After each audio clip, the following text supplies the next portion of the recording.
اللہ العظیم و صدق رسولہ النبی الکریم الامین ان اللہ و ملائکتہ یصلون علی النبی یا ایہا الذین آمنوا صلوا علیہ وسلموا تسلیما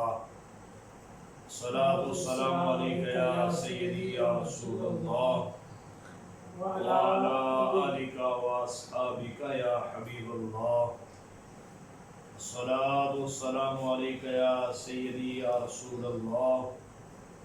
وعلی آلک واصحابک یا حبیب اللہ الصلاۃ والسلام علیک یا خاتم النبیین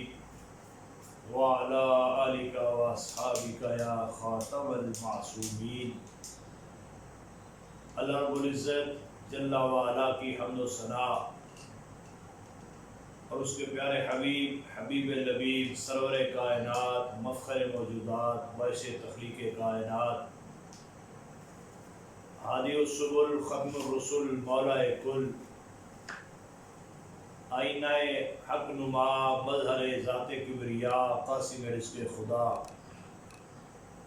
احمد مجتبی جناب محمد مصطفیٰ علیہ تحیت و ثنا کے دربار بہربار میں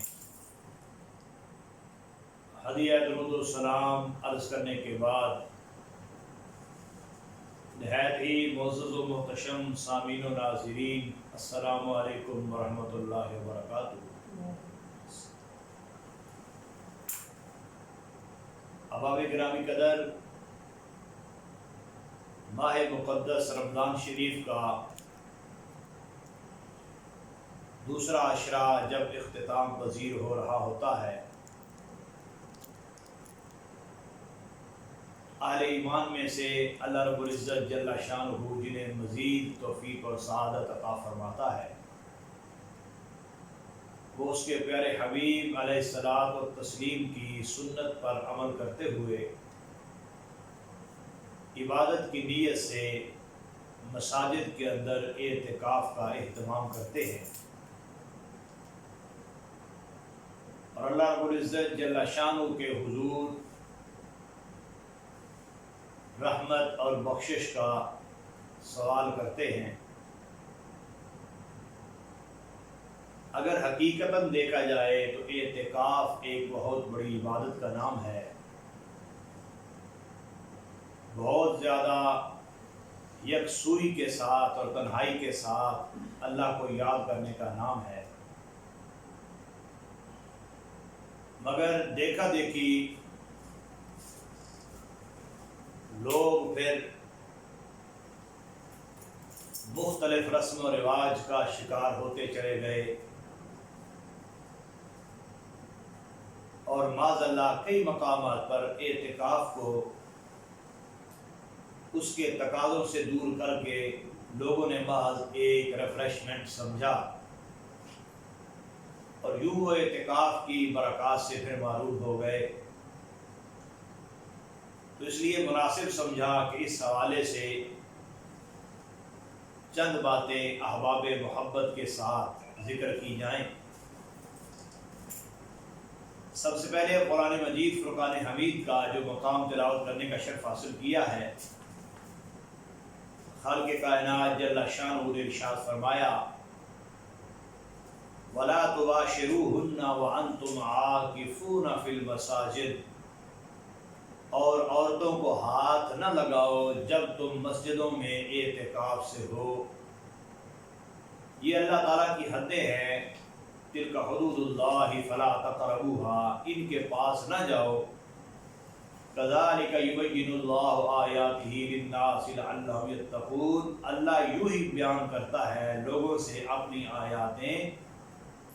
آیتیں کہ کہیں انہیں پرہیزگاری ملے۔ یعنی دوسرے معنی میں یہ ہے کہ اعتکاف ایک بہت بڑی عبادت کے ساتھ ساتھ کئی پابندیوں کا نام بھی ہے۔ یہ نہیں کہ جو من میں آیا دل میں آیا جیسے آیا ویسے کر لیا اور پھر کہا کہ میں نے تو اعتکاف بھی کر لیا ہے۔ اعتکاف کرنا بہت اچھی بات ہے اور بہت حسین عمل ہے، مگر اس کے تقاضوں کے مطابق اسے کیا جائے تو یقیناً بہت بڑے اجر و ثواب کا یہ باعث ہے۔ لیکن یہ یاد رکھیں کہ صرف گھروں کو چھوڑ کر مسجدوں میں آ کے بیٹھنے کا نام اعتکاف نہیں، کہ گھر سے آیا، بستر اٹھایا اور 10 دن مسجد میں بیٹھا رہا، موج میلے مستی کی، دوست احباب کے ساتھ گپ شپ کی، پھر جب چاند شوال کا طلوع ہوا عید کا تو نکل کے گھروں کو چلا گیا، اور جیسے کا جیسا آیا تھا ویسے کا ویسا بے عمل اور خالی دنیا سے مسجد سے نکل کر جو ہے وہ چلا گیا، تو ایسے ہرگز کرنے کا نام اعتکاف نہیں ہے۔ اعتکاف کیونکہ خود رسول اللہ صلی اللہ تعالیٰ علیہ وسلم نے فرمایا اور بارہا فرمایا، آپ کے عظیم الشان صحابہ کرام رضوان اللہ علیہ اجمعین، بالخصوص حضرت علی المرتضیٰ شیر خدا رضی اللہ تعالیٰ عنہ نے بھی اس طرف بہت زیادہ توجہ فرمائی۔ تو اس لیے اعتکاف ایک عبادت ہے، ایک نہایت پیاری سرکار کی سنت ہے، تو اس کو اسی درجے کے اندر رکھ کے اگر دیکھا جائے تو یقیناً یہ بہت بڑے اجر و ثواب کا ایک ذریعہ ہے۔ اب دیکھیے حضور سیدی نعیم الدین مراد آبادی رحمۃ اللہ علیہ خزائن العرفان کے اندر ارشاد فرماتے ہیں، مردوں کے اعتکاف کے لیے مسجد ضروری ہے، جو مرد حضرات ہیں ان کے لیے اعتکاف مسجد ہے، ان کے لیے اعتکاف کی جگہ، جیسے عورتوں کے لیے اعتکاف ان کی مسجد بیت ہے کہ گھر کے اندر جہاں وہ نماز کا اہتمام کرتی ہیں، وہیں ان کے لیے اعتکاف کا اہتمام بھی کر دیا جاتا ہے۔ اور آگے فرمایا معتکف کو مسجد میں کھانا پینا سونا جائز ہے، اور پھر آگے پھر مسئلہ بیان فرمایا عورتوں کا اعتکاف ان کے گھروں میں جائز ہے، یعنی یہ نہیں کہ وہ کسی پارک میں اکٹھی ہو کے بیٹھے مردوں کے ساتھ یا کسی ہال کے اندر انتظام کر دیا جائے یا دیگر مقامات پر، جب مسجدوں میں ہی ان کے لیے علیحدہ کیمپ لگا دیے جائیں۔ عورتوں کا اعتکاف ان کے گھروں میں جائز ہے، اور پھر اعتکاف ہر ایسی مسجد میں جائز ہے جس میں جماعت قائم ہو، نماز پنجگانہ جو ہے جس کے اندر باجماعت معتکف کو ملے، اس کو جو ہے اعتکاف کے لیے موضوع اور بہترین جگہ جو ہے وہ قرار دیا جاتا ہے۔ اب اس کے ساتھ ساتھ میں اپنے سامعین اور ناظرین اور اہل محبت کے ساتھ اس حوالے سے بھی ذکر کرنا چاہوں گا کہ آخر اعتکاف کہا کس کو جاتا ہے۔ حضرت امام ملا علی قاری رحمۃ اللہ علیہ اس کا معنی جو ہے وہ بڑے احسن انداز کے اندر بیان فرماتے ہیں۔ آپ فرماتے ہیں ہوا فی اللغت الاقامۃ علی الشیء وحبس النفس علیہ، کہتے ہیں لغت کے اعتبار سے کسی چیز پر قائم ہو جانا، ڈٹ جانا، کھڑے ہو جانا، ٹھہر جانا اور اپنے آپ کو اس پہ روک لینا، اس کا نام اعتکاف ہے۔ یعنی اپنے آپ کو کسی مقام پر کسی جگہ پر روک لینا، قائم ہو جانا، ٹھہر جانا، اس کا نام اعتکاف ہے۔ تو اسی لیے پھر اعتکاف بیٹھنے والے کو مسجد کے اندر ٹھہرنا پڑتا ہے، یہ نہیں کہ جب دل کیا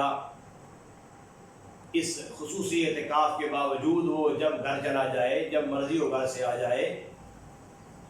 ایسا نہیں ہے۔ فرمایا الاقامۃ علی الشیء، اس کو کسی چیز پر قائم ہونا اور کھڑے ہونے کا اور ڈٹ جانے کا نام اعتکاف ہے۔ اور کہتے ہیں اللہ تعالیٰ کے فرمان میں اس لیے موجود ہے وَأَنْتُمْ عَاكِفُونَ فِي الْمَسَاجِدِ، دیگر کئی آیات کے اندر بھی اس کا ذکر موجود ہے۔ آگے آپ فرماتے ہیں وَفِي الشَّرْعِ الْمَكْثُ فِي الْمَسْجِدِ مِنْ شَخْصٍ مَخْصُوصٍ بِصِفَةٍ مَخْصُوصَةٍ، شریعت کے اندر مسجد میں مخصوص بندے کا مخصوص صفات کا حامل ہونے کے ساتھ ساتھ ٹھہرنے کا نام اعتکاف ہے۔ یعنی یہ نہیں کہ جیسے آوارہ کوئی ہوتا ہے، اعتکاف والا خود ایک اچھی حیثیت کا حامل ہونا چاہیے اور خود ایک اچھی چال ڈھال کا وارث ہونا چاہیے، اور اچھی عادات کا اس کو حامل اور وارث ہونا چاہیے۔ وفی الشرع المکث فی المسجد من شخص مخصوص بصفت مخصوصۃ،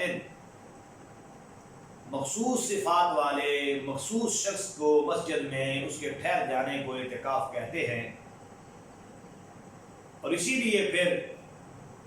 اس اعتکاف کے بارے میں اپنی آراء کا اظہار فرماتے ہوئے ہمارے ائمہ نے مختلف اقوال جو ارشاد فرمائے ہیں،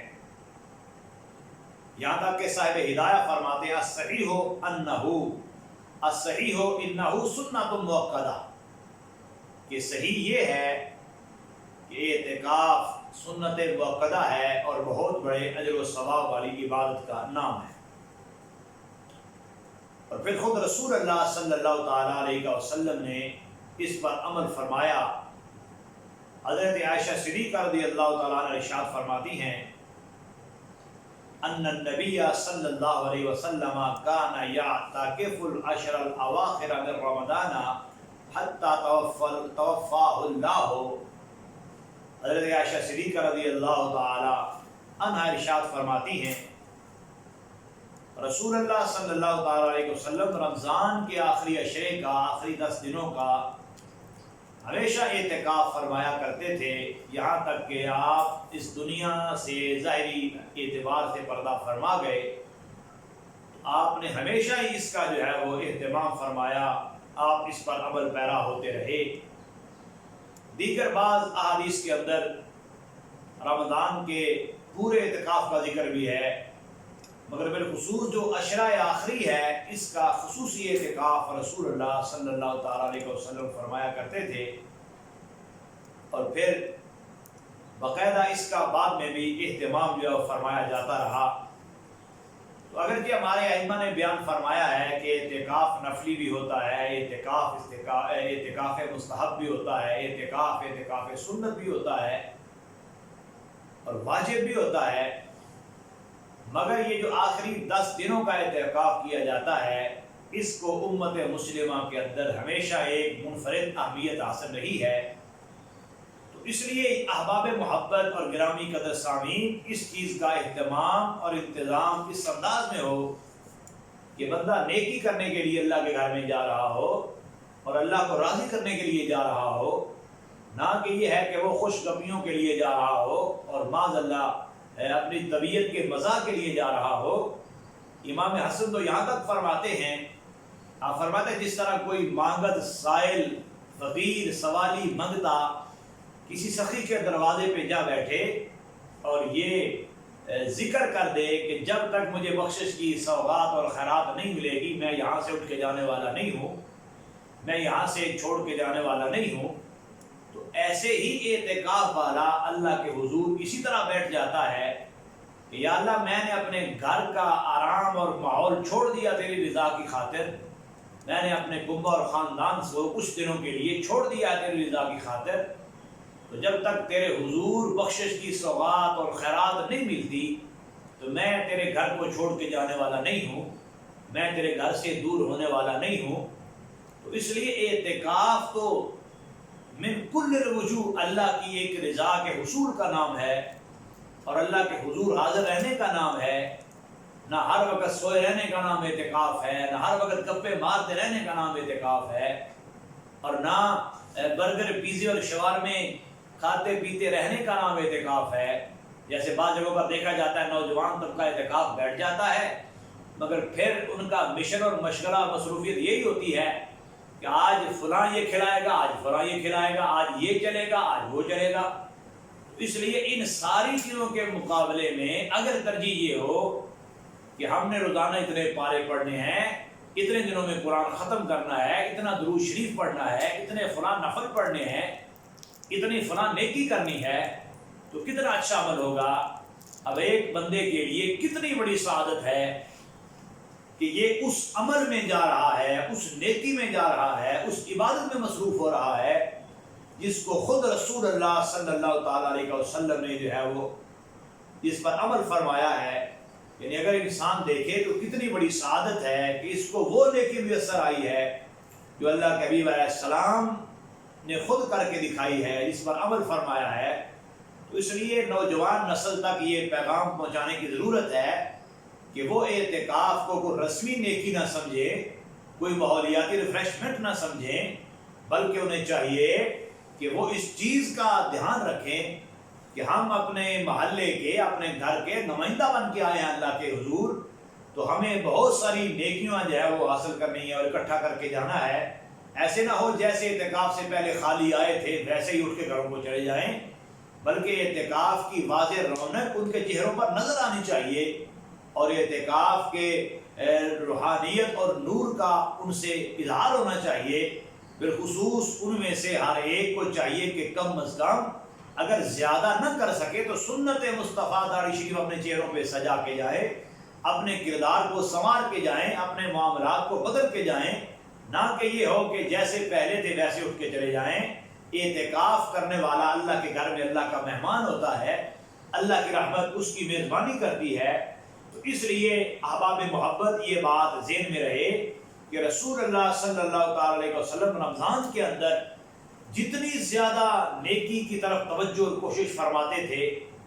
حالانکہ آپ کو تو بظاہر شان عصمت کے باوجود کسی طرح کے حساب و کتاب کا ڈر نہیں تھا، مگر پھر بھی آپ اس کا اہتمام فرماتے تھے اس تعلیم کے لیے کہ کل امت اس پر اچھے طریقے سے عمل کر سکے۔ تو اس لیے حضرت ابی ہریرہ رضی اللہ تعالیٰ عنہ نے اور دیگر نے اس روایت کو بیان فرمایا ہے کہ رسول اللہ صلی اللہ علیہ وسلم نے اس اعتکاف کا خصوصی اہتمام فرمایا، اس اعتکاف کو بڑے خصوصی انداز کے اندر آپ نے مکمل فرمایا۔ تو یہ ہمارے لیے کتنا بڑا نور ہے اور نور کی خیرات ہے، اور کتنی بڑی سعادت ہے کہ رسول اللہ صلی اللہ تعالیٰ علیہ وسلم نے ہمیں اس طرف جو ہے وہ متوجہ فرمایا، اور پھر ہمیں اس چیز کی سند اور تربیت عطا فرمائی، اور پھر اس بات سے آگاہ فرمایا کہ کس طرح ایک اعتکاف کرنے والا بندہ اللہ کے حضور حاضر رہ کے ان تمام چیزوں سے معطر اور معمر ہو کر اللہ کو راضی کرنے میں کامیاب ہو جاتا ہے۔ یقیناً جب ایک بندہ بستر آرام کو چھوڑ کر، اہل و عیال کنبے اور خاندان کو چھوڑ کر اللہ کے حضور حاضر ہوتا ہے تو وہ بہت بڑے اجر و ثواب کا مالک بن جاتا ہے۔ اپنی گفتگو سمیٹتے ہوئے یہ جملہ بھی ذہن میں آپ کے اس کو منتقل کرنا چاہتا ہوں اور آپ احباب کے گوش گزار کرنا چاہتا ہوں، وہ یہ ہے کہ ابن ماجہ شریف کے اندر حضرت عبداللہ ابن عباس رضی اللہ تعالیٰ عنہ سے حدیث شریف مروی ہے، رسول اللہ صلی اللہ تعالیٰ علیہ وسلم نے فرمایا معتکف گناہوں سے باز رہتا ہے، یعنی معتکف اعتکاف کرنے والا اعتکاف کے دوران گناہوں سے باز رہتا ہے اور نیکیوں سے اور اس کے اجر و ثواب سے معطر اور معمور ہوتا رہتا ہے۔ تو اس لیے فرمایا کہ جسے رمضان میں 10 دنوں کا اعتکاف کر لیا، جس نے رمضان میں 10 دنوں کا اعتکاف کر لیا تو ایسا ہے جیسے 2 حج اور 2 عمرے کر کے بیٹھا ہے۔ تو اس لیے اتنی بڑی نیکی کا نام اعتکاف ہے اور اتنے بڑے حسین عمل کا نام اعتکاف ہے، تو پھر آگے اس کے اندر کوئی ایسی حرکت سرزد نہ ہو، مسجد کا تقدس پامال نہ ہو، جیسے ہوتا ہے کہ نوجوان طبقہ جس کو کہتے ہیں پنجابی منڈی کا اعتکاف بیٹھ جاتا ہے اور پھر مسجد میں بھاگ دوڑ، ہنسی مزاح، تماشے، شور و غل۔ ظاہر ہے کہ معتکف جب مسجد کے تقدس کو خراب کرے گا تو اعتکاف کی برکات سے محروم ہو جائے گا۔ اس لیے معتکف سب سے پہلے اللہ کے گھر کے تقدس کا خیال رکھے، رمضان کا احترام رکھے، روزے کا دھیان رکھے، دیگر جو ہے وہ اعمال صالحہ کی طرف توجہ میں مصروف رہے۔ اللہ رب العزت جل شانہ ہم سب کو صحیح معنوں کے اندر صحیح اعتکاف کی توفیق عطا فرمائے۔ اللہ رب العزت ہمیں اس نیکی کے موسم میں نیکی کی توفیق رفیق کے ساتھ ساتھ مزید اعمال صالحہ کا حوصلہ عطا فرمائے۔ وآخر دعوانا الحمدللہ۔